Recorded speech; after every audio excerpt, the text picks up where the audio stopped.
So guys, this is our trip to Korea 2025. Let's go! Time check! 1:45 a.m.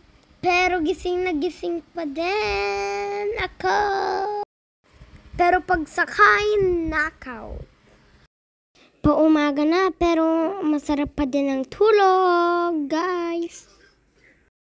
So, we landed safely, thanks God. Dito naghihintay na si Papa. Nung makita ko na si Papa, sinalubong ko na siya. At sinabit ang dala kong medal para sa kanya.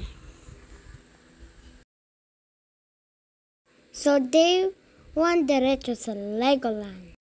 Nakipaglaro muna ako sa batang Taiwanese habang naghihintay ng service.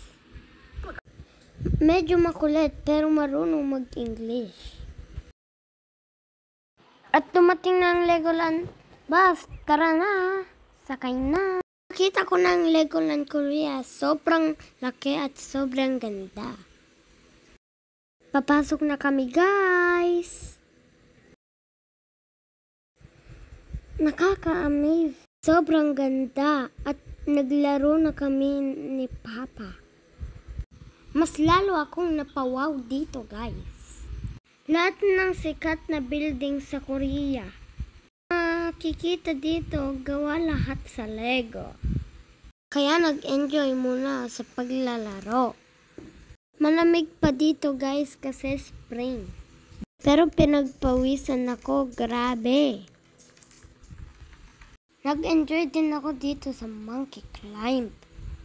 Sobrang lakas ni Papa. Naglaro din kami ni Mama at nanalo siya ng favorite niyang avocado. Siyempre guys, nag-drive din ako dito paikot-ikot.